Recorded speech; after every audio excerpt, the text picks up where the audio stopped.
Hello guys, welcome back to the channel and welcome back to elite wrestling. तो guys आज भी हम AEW company के बहुत ही बड़े और बहुत ही इंपॉर्टेंट अपडेट्स के बारे में बात करने वाले हैं। और गाइज आज इस वीडियो में हम जानने वाले हैं कि WWE से फायर होने के बाद क्या हमें फॉर्मर WWE सुपरस्टार्स जैसे कि ब्रॉन स्ट्रोमन और एलिस्टर ब्लैक AEW कंपनी में आते हुए दिखाई दे सकते हैं या नहीं। और WWE के बाद AEW कंपनी ने भी अपने कंपनी के 2 रेसलर्स और एक एम्प्लॉय को अपनी कंपनी से रिलीज कर दिया है। AEW के डबल और नथिंग पे पर व्यू के बाय रेट सामने आ चुके हैं। AEW इस वीक काफी सारा कंटेंट टेप करने वाली है और टोनी खान ने भी एक AEW सुपरस्टार से माफी मांगी है। तो गाइज ये सब अपडेट्स और न्यूज जानने के लिए ये वीडियो एकदम आखिर तक देखना। और गाइज अब ज्यादा देर ना लगाते हुए चलिए वीडियो शुरू करते हैं। पर हर बार की तरह ही आज इस वीडियो की शुरुआत में मैं आपको बताना चाहूंगा कि आज हमारे चैनल के एप्लीकेशन के ऊपर AEW के डबल और नथिंग पे पर व्यू में हुआ डार्बी अलिन और स्टिंग का पूरा मैच पोस्ट हो चुका है। तो गाइज अगर आप AEW के डबल और नथिंग पे पर व्यू का डार्बी अलिन और स्टिंग का पूरा मैच देखना चाहते हैं तो आप ऊपर आए हुए कार्ड के ऊपर क्लिक कर हमारे चैनल के एप्लीकेशन के ऊपर जाकर वो पूरा मैच चेकआउट कर सकते हैं।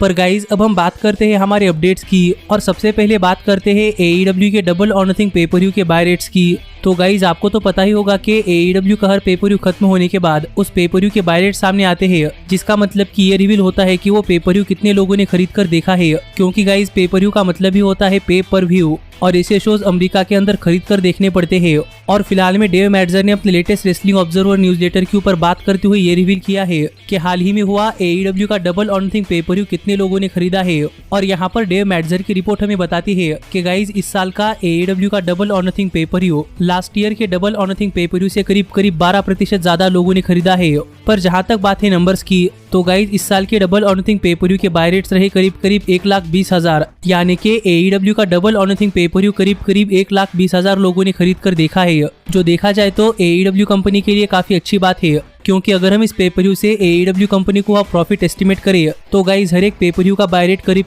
$20। तो इसका मतलब कि AEW को अपने डबल और नथिंग पे पर व्यू के सेल से करीब $2.5 मिलियन का फायदा हुआ हो सकता है, जो कैलकुलेशन मैंने खुद से किया है। और अगर AEW कंपनी को अपने डबल और नथिंग पे पर व्यू से इतना फायदा हुआ है तो गाइज ये AEW कंपनी के लिए काफी अच्छी बात है। और वही दूसरी तरफ AEW का डबल और नथिंग 2021 पे पर व्यू AEW के मोस्ट सेलिंग पे पर व्यूज में नंबर 2 के ऊपर आता है और नंबर 1 पर है इसी साल हुआ AEW का रेवोल्यूशन पे पर व्यू, जहां पर हमें जॉन मॉक्सली और केनी ओमेगा का exploding barb wire death match देखने को मिला था। और उस AEW रेवोल्यूशन पे पर व्यू के बाय रेट्स के बाद AEW का डबल और नथिंग 2021 पे पर व्यू बाय रेट्स में नंबर 2 की पोजीशन के ऊपर आता है। तो आप मुझे कमेंट कर बताइए कि इसके ऊपर आपका क्या कहना है। लेकिन गाइज अब हम आगे बढ़ते हैं और बात करते हैं हमारे अगली अपडेट की और जानते हैं कि इस वीक AEW कंपनी कितना सारा कंटेंट टेप करने वाली है। तो गाइज आपको तो पता ही होगा कि जब कभी AEW के डायनामाइट शो का टीवी टाइम चेंज होता है तो AEW अपने चेंज हुए डायनामाइट शो की टीवी टेपिंग काफी पहले ही कर लेती है। और फिलहाल में अगर आपने हमारे चैनल के ऊपर AEW कंपनी के अपडेट्स देखे हैं तो गाइज आपको पता होगा कि फिलहाल में AEW कंपनी को NBA के गेम्स के चलते अपना डायनामाइट शो वेडनेसडे से शिफ्ट कर फ्राइडे पर रखना पड़ा है,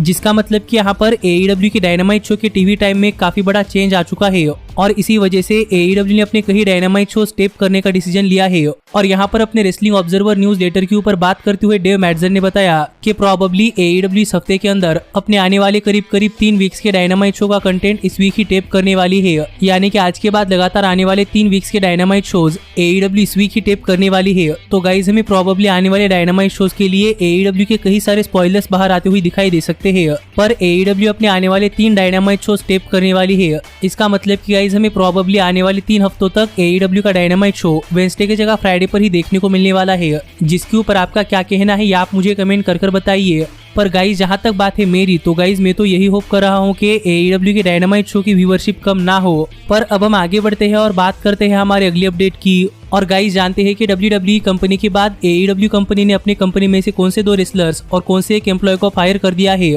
तो गाइज आपने तो फिलहाल में WWE की न्यूज पढ़े ही होंगे कि WWE अपनी कंपनी के अंदर बजट कट्स का बहाना देकर काफी सारे WWE सुपरस्टार्स को अपनी कंपनी से WWE रिलीज कर रही है। पर वही अगर हम दूसरी तरफ बात करें AEW कंपनी की तो गाइज AEW ने भी अपनी कंपनी में से 2 रेसलर्स को रिलीज कर दिया है। और गाइज ये 2 रेसलर्स है AEW कंपनी की विमेन सुपरस्टार शाना और ऑसम कॉन्ग। और अगर यहाँ पर हम सबसे पहले बात करें शाना की तो गाइज अगर आपको नहीं पता तो मैं आपको बताना चाहूंगा कि शाना ने 2019 में AEW कंपनी के साथ एक कॉन्ट्रैक्ट साइन किया था और वो मेजरली 2020 में AEW के डायनामाइट शो के ऊपर कोविड-19 पैंडेमिक की वजह से नहीं आई थी। पर हाल ही में 2021 में शाना का AEW कंपनी के साथ कॉन्ट्रैक्ट खत्म हो चुका है और गाइज यहाँ पर रिपोर्ट्स हमें बताती है कि AEW कंपनी ने शाना को अपनी कंपनी में दोबारा से रिसाइन नहीं किया और इसका रीजन ये बताया जा रहा है कि गाइज शाना का बिहेवियर AEW कंपनी के डार्क या फिर डार्क एलिवेशन शोज के ऊपर जो एक्स्ट्रा सुपरस्टार्स आते हैं उनके लिए काफी अच्छा नहीं था और इन एक्स्ट्राज ने बैकस्टेज में शाना की काफी ज्यादा कंप्लेन की है। इसीलिए ही शाना का AEW कंपनी के साथ कॉन्ट्रैक्ट खत्म होने के बाद AEW कंपनी ने शाना का कॉन्ट्रैक्ट दोबारा से रिन्यू नहीं किया, जिसके चलते AEW ने शाना को अपनी कंपनी से रिलीज कर दिया है। और इसके ऊपर आपका क्या कहना है ये आप मुझे कमेंट कर बताइए। पर वही अगर हम दूसरी तरफ बात करें ऑसम कॉन्ग की, तो गाइज ऑसम कॉन्ग ने भी साल 2019 में AEW कंपनी के साथ एक कॉन्ट्रैक्ट साइन किया था और 2020 तक AEW कंपनी के साथ कंटिन्यूअसली जुड़े रहने के बाद 2020 के जनवरी महीने में ऑसम कॉन्ग ने AEW कंपनी से एक ब्रेक ले लिया था क्योंकि वो नेटफ्लिक्स की एक सीरीज शूट करने के लिए गई थी, लेकिन कोविड-19 पैंडेमिक की वजह से वो सीरीज कैंसिल हो गई और अब साल 2021 के अंदर ऑसम कॉन्ग का AEW कंपनी के साथ कॉन्ट्रैक्ट खत्म हो चुका है और अब फिलहाल में ऑसम कॉन्ग और AEW इन दोनों को ही ऐसा लगता है कि अब ऑसम कॉन्ग AEW कंपनी के अंदर अपने फुल पोटेंशियल के ऊपर एक्सेल नहीं कर सकती, जिस वजह से AEW ने ऑसम कॉन्ग का कॉन्ट्रैक्ट रिन्यू नहीं किया और इसी के चलते AEW कंपनी ने शाना और ऑसम कॉन्ग को अपनी कंपनी से रिलीज कर दिया है। जिसके ऊपर आपका क्या कहना है ये आप मुझे कमेंट कर बताइए। लेकिन जहां तक बात है उस तीसरे एम्प्लॉय की, तो गाइज AEW कंपनी ने काफी बड़े कंट्रोवर्सी के चलते अपने कंपनी के स्पेनिश कमेंटेटर को अपनी कंपनी से फायर कर दिया है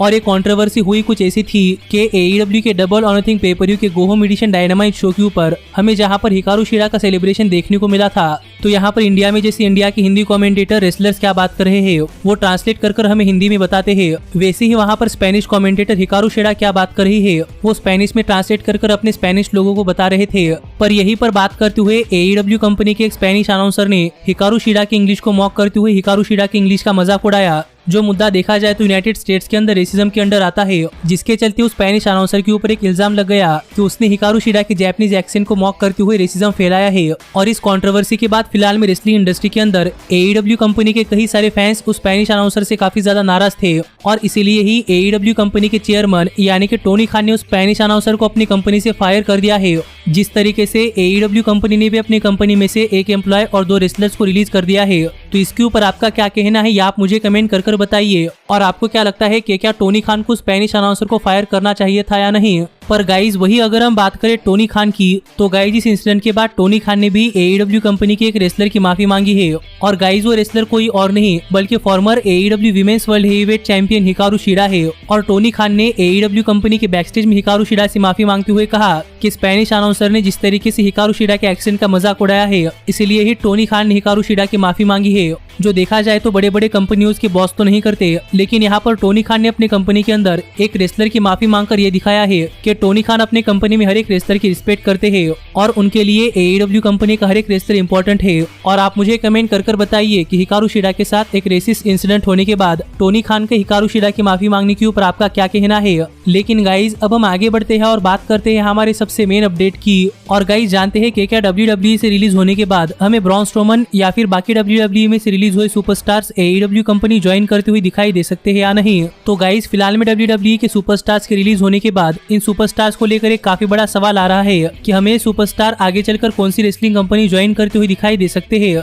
पर मैं यहाँ पर इस वीडियो के अंदर WWE कंपनी ने रिलीज किए हुए हर एक सुपरस्टार के बारे में बात नहीं करने वाला, मैं यहाँ पर सिर्फ ब्रॉन स्ट्रोमन के बारे में बात करने वाला हूँ। लेकिन अगर आप जानना चाहते हैं कि हमें ब्रॉन स्ट्रोमन के अलावा एलिस्टर ब्लैक, मर्फी, लाना या फिर रूबी राइट ये सुपरस्टार्स कौन सी कंपनी ज्वाइन करते हुए दिखाई दे सकते हैं, तो गाइज आप ऊपर आए हुए कार्ड के ऊपर क्लिक कर हमारे चैनल के एप्लीकेशन के अंदर जाकर वहाँ पर ये आर्टिकल पढ़ सकते हैं, जहाँ पर मैंने ये टॉपिक डिस्कस किया है कि हाल फिलहाल में WWE में से रिलीज होने के बाद हमें सुपरस्टार्स कौन कौन सी कंपनी ज्वाइन करते हुए दिखाई दे सकते हैं। पर जहाँ तक बात है ब्रॉन स्ट्रोमन की, तो गाइज मैं यहाँ पर आपको कोई ऑफिशियल रिपोर्ट नहीं बताने वाला, मैं यहाँ पर आपको सिर्फ मेरे अपने थॉट्स बताने वाला हूँ कि जितना कि मैंने ब्रॉन स्ट्रोमन और AEW कंपनी के बीच का कॉन्वर्सेशन देखा है, तो उससे मुझे क्या लगता है कि क्या ब्रॉन स्ट्रोमन हमें AEW कंपनी ज्वाइन करते हुए दिखाई दे सकते हैं या नहीं। तो गाइज जहाँ तक बात है ब्रॉन स्ट्रोमन के AEW कंपनी ज्वाइन करने की, तो मुझे ऐसा लगता है कि ब्रॉन स्ट्रोमन के AEW कंपनी ज्वाइन करने की 50-50 चांसेस है। क्योंकि पहली बात तो अगर आपने नोटिस नहीं किया तो गाइज मैं आपको बताना चाहूंगा कि पहले ब्रॉन स्ट्रोमन ने AEW कंपनी को लेकर काफी बुरी बातें कही है। और जब डेव मैर्जर ने अपने एक रिपोर्ट के अंदर ये बताया था कि फिलहाल में WWE कंपनी के कई सारे सुपरस्टार्स AEW कंपनी के साथ बातचीत कर रहे हैं, तो उस रिपोर्ट के ऊपर अपनी ओपिनियन देते हुए ब्रॉन स्ट्रोमन ने क्लियरली कहा था कि ब्रॉन स्ट्रोमन AEW जैसे किसी भी रेसलिंग कंपनी के साथ बातचीत नहीं कर रहे और वो WWE के साथ खुश है। जिसके बाद भी जब फैंस ने ब्रॉन स्ट्रोमन को ये पूछा था कि क्या Braun Strowman AEW company join करने वाले हैं, तब फैंस को जवाब देते हुए ब्रॉन स्ट्रोमन ने क्लियरली कहा था कि ब्रॉन स्ट्रोमन AEW कंपनी नहीं ज्वाइन करने वाले। और ब्रॉन स्ट्रोमन ने कई बार AEW कंपनी को लेकर ऐसी नेगेटिव बातें कही है जहां पर उन्होंने कहा है कि वो AEW कंपनी नहीं ज्वाइन करने वाले। लेकिन फिलहाल में अगर हम देखें तो अब सिनेरियो चेंज हो चुका है, क्योंकि मुझे ऐसा लगता है कि तब ब्रॉन स्ट्रोमन ये बातें इसलिए कर रहे थे क्योंकि तब उन्हें ऐसा कॉन्फिडेंस लग रहा था कि WWE कंपनी ब्रॉन स्ट्रोमन को अपनी कंपनी से रिलीज नहीं करने वाली। पर अब WWE कंपनी ने ब्रॉन स्ट्रोमन को अपनी कंपनी से रिलीज कर दिया है। और अगर ब्रॉन को अभी लगता है कि ब्रॉन AEW कंपनी नहीं ज्वाइन करना चाहते या फिर ब्रॉन WWE कंपनी से रिलीज होने के बाद अब रेसलिंग पूरी तरीके से क्विट करना चाहते हैं, तो गाइज हमें ब्रॉन स्ट्रोमन तो रेसलिंग के अंदर नहीं देखने को मिलने वाले, जिसका मतलब कि ब्रॉन स्ट्रोमन के AEW कंपनी ज्वाइन करने के चांसेस काफी कम है। और AEW कंपनी के बारे में इतनी निगेटिव बातें करने के बाद मुझे तो ऐसा ही लगता है कि ब्रॉन स्ट्रोमन AEW कंपनी नहीं ज्वाइन करने वाले और वो अब रेसलिंग से आगे बढ़कर हमें अपना करियर एक्टिंग में या फिर हॉलीवुड में करते हुए दिखाई दे सकते हैं। पर अगर ब्रॉन स्ट्रोमन के रेसलिंग क्विट करने की कोई इंटेंशन नहीं है और अगर AEW ब्रॉन स्ट्रोमन की उनके कंपनी को लेकर इतने नेगेटिव कमेंट्स के बाद भी उन्हें अपने कंपनी के अंदर साइन करना चाहती है, तो गाइज यहाँ पर थोड़े फार चांसेस होते हैं कि हमें Braun Strowman AEW company join करते हुए दिखाई दे सकते हैं, क्योंकि इससे AEW कंपनी के अंदर एक और मॉन्स्टर रेसलर आ सकता है। और काफी सारे रेसलिंग फैंस बहुत पहले से ब्रॉन स्ट्रोमन को जानते हैं और ब्रॉन स्ट्रोमन WWE कंपनी के one of the top main eventers में से एक है। इसीलिए मुझे लगता है कि अगर AEW कंपनी को मेन स्ट्रीम अटेंशन चाहिए तो हमें AEW ब्रॉन स्ट्रोमन को अपनी कंपनी के अंदर साइन करती हुई दिखाई दे सकती है। और अगर ब्रॉन AEW कंपनी ज्वाइन करते हैं तो ये AEW कंपनी के लिए तो काफी अच्छा होने ही वाला है, पर ब्रॉन को भी AEW कंपनी में जॉन मॉक्सली की तरह ही काफी तगड़ी सैलरी मिल सकती है। और हमें AEW कंपनी में ब्रॉन स्ट्रोमन के काफी सारे ड्रीम मैचेस जैसे कि Braun Strowman versus Lance Archer और Braun Strowman versus Bryan Cage ये मैचेस देखने को मिल सकते हैं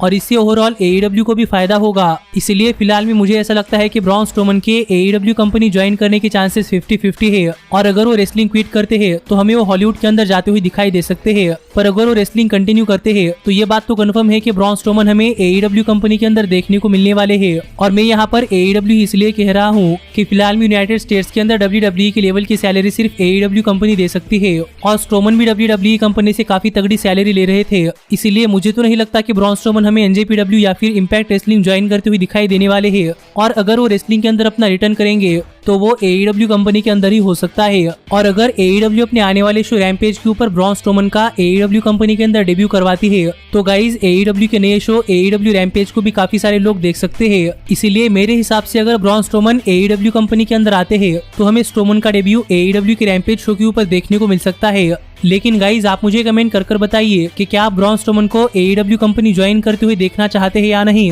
पर वही जहां तक बात है एलिस्टर ब्लैक, मर्फी, लाना और रूबी राइट जैसे रेसलर्स की, तो गाइज ये रेसलर्स कौन सी कंपनी ज्वाइन करते हुए दिखाई दे सकते हैं ये जानने के लिए आप हमारे चैनल की एप्लीकेशन डाउनलोड कर सकते हैं, जिस एप्लीकेशन के अंदर आपको AEW के सभी रियल टाइम अपडेट्स काफी जल्दी और टाइम टू टाइम मिलते हैं। और गाइज हमारे चैनल के ऊपर आने वाला हर एक कंटेंट आपको सबसे पहले हमारे चैनल की एप्लीकेशन के ऊपर जानने को मिलता है। और आप हमारे चैनल के एप्लीकेशन के ऊपर AEW कंपनी के फुल मैचेस भी चेकआउट कर सकते हैं। तो गाइज ये सब सर्विसेज एकदम फ्री में पाने के लिए ऊपर आए हुए कार्ड के ऊपर क्लिक कर ये वीडियो चेकआउट कर हमारे चैनल की एप्लीकेशन डाउनलोड करना मत भूलना। और गाइज मैं आपको ये वीडियो चेकआउट कर हमारे चैनल की एप्लीकेशन डाउनलोड करने के लिए इसलिए कह रहा हूँ क्योंकि हमारे चैनल की एप्लीकेशन डाउनलोड करने का तरीका थोड़ा सा अलग है, जो क्या है, क्यों है और कैसे है, ये सब बातें मैंने इस वीडियो के अंदर एक्सप्लेन कर दी है। तो गाइज ये वीडियो चेकआउट कर हमारे चैनल की एप्लीकेशन डाउनलोड करना मत भूलना। लेकिन अब मैं मिलता हूँ आपसे अगली वीडियो में, पर तब तक stay healthy, stay happy and keep watching elite wrestling. Hey, did you like that video?